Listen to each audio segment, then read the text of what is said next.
U Toe Oung, thank you so much for welcoming us to your Yangon office of UEHRD, Union Enterprise for Humanitarian Assistance, Resettlement and Development in Rakhine. For those who do not know you, perhaps you can tell us about yourself, a bit about your background. Thank you and welcome. I am U Toe Oung and I am volunteering at UEHRD as the advisor to the chairperson of UEHRD. I am a volunteering humanitarian. That's what I call myself.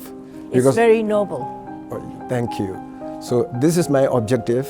I am contributing to my country as a volunteer since June 2018. Perhaps you can tell us how UEHRD came about and its objectives, please. A little before my acceptance to volunteer with UEHRD, I made a research because I'm also a concerned citizen of Myanmar. So I would like to contribute my best to my country.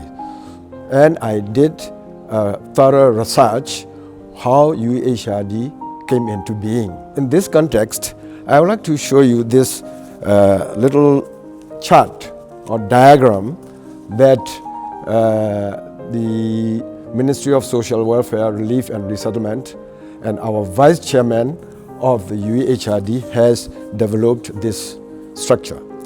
Basically, this is what all of us are doing for the development, peace and harmony in Rakhine State. First of all, here are a few dates that attract my attention. Our elected government has assumed responsibilities on 1st of April 2016. And immediately after that, on 30th May 2016, a Central Committee for Implementation of Peace and Development in Rakhine was formed to address the situation, the challenges in Rakhine. It is well before all the problems that we are facing after that date. Then, the government has invited former UN Secretary General Mr. Kofi Annan to make recommendations how to resolve the issue. This is also well before our fateful dates of August 25th, 2017, where these 30 security outposts were attacked by ASA terrorists and so forth. So these are well before that date. And Kofi Annan Commission has submitted the report on 24th of August 2017. There comes the fateful date. So it was well timed to coincide with the Kofi Annan report. Yes, they have started to work well before these problems. So UEHRD was formed on 17th of October 2017. 2017. Perhaps you can tell us a bit about the composition of UEHRD, the stakeholders. UEHRD is not formed only for the resettlement of the displaced persons from Myanmar to Bangladesh. Yes, we have to first give priority for this group, but there are also internally displaced peoples in our country as well. So to resettle these internally displaced people in the country also is part of the job of UEHRD. I think there needs to be equality and balance of all the people that are in the state. There is such poverty there and they need equal help, isn't it? Exactly. The basic problem or basic challenge for us is the development, because Rakhine State is one of the poorest states of Myanmar. Perhaps we can go back to a bit of your background, because I think with your experience internationally, you would be well placed to be part of running the UEHRD enterprise, isn't it? Yes, I have worked for my country for over 12 years. And then I joined the International Civil Service with the United Nations for over 23 years.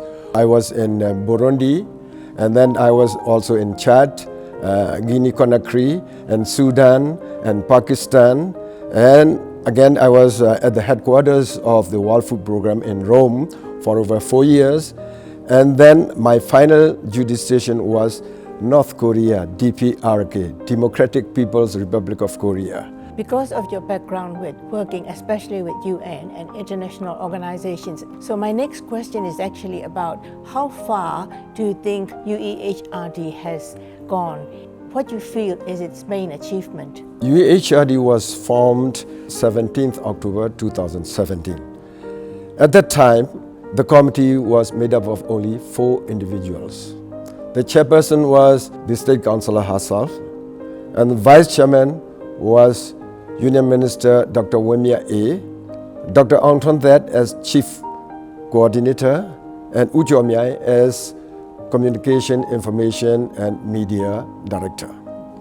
The UEHRD task forces are at the core of UEHRD. There were 9 task forces. We have Construction and Infrastructure Task Force, and Agriculture and Livestock Task Force, Development of Industrial Zones Task Force, Communication, Information and Media Task Force, Vocational Training Task Force, and Healthcare Task Force, Fundraising, Crowdfunding Task Force, Financial Inclusion Task Force, and Tourism Promotion Task Force. These are the original 9 task forces which were formed together with UEHRD. In the course of UEHRD activities, it was realized that international relations is also a very important part. That's why we have also formed another 10th task force, which is entitled International Relations Task Force. Within those task forces, what gives you most satisfaction? All of the task forces they are all volunteers, like myself. And they have business people from different business sectors of Myanmar. Probably the busiest is the Construction and Infrastructure Task Force. From what you're saying, what I understand is that it's made up of contributions from all sectors, local and international as well. UEHRD is public-private partnership initiated by the government of Myanmar, but it is not a government organization. It is clearly mentioned in the presidential order establishing the UEHRD that it is to coordinate all the activities between the public sector, the government, international organizations, international United Nations organizations, NGOs, INGOs, and most importantly, our private sector. And private sector contribution is very, very important, and it is seen in these task forces. We have realized that we need to reinforce the capacity of the UEHRD. UEHRD committee has been expanded to include deputy ministers and specialists from construction and other offices. It became a 9-member central committee. And especially I would like to emphasize the donations of the public. From within the country and all over the world, people are pouring in with the donations. Is there anything else you would like to say about UEHRD? UEHRD, it's an organization which has to be responsible and transparent to the donors. So we have been doing all the efforts to improve.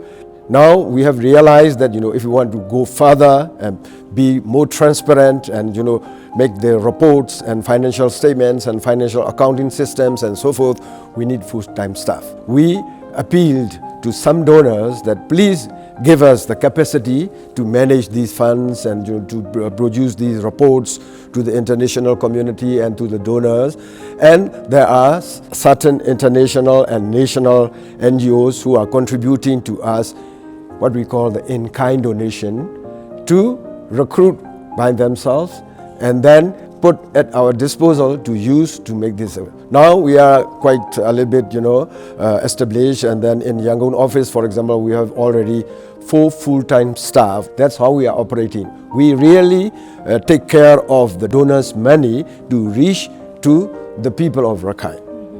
So before we end this interview today, is there a message that you would like to send out? Another thing that I would like to mention here is the cooperation of our international community.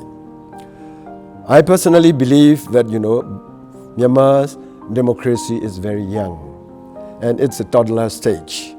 And to reach to that stage, the international community's contribution was great and very helpful. Unfortunately, because of these issues or challenges that we are facing in Rakhine, now the understanding of the international community, especially international press, I think has changed dramatically. But what we are trying to do is we want to provide with the facts. And as a person and being a Myanmar citizen, I am also interested to see that my country and my democracy advance properly.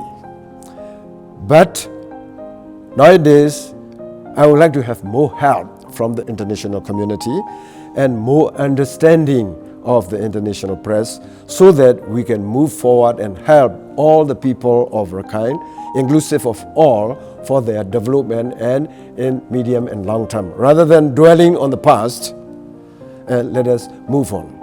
And please understand Myanmar. So on that note, thank you very much for welcoming us to the Yangon offices, to UEHRD. Thank you, U Toe Oung. You're welcome.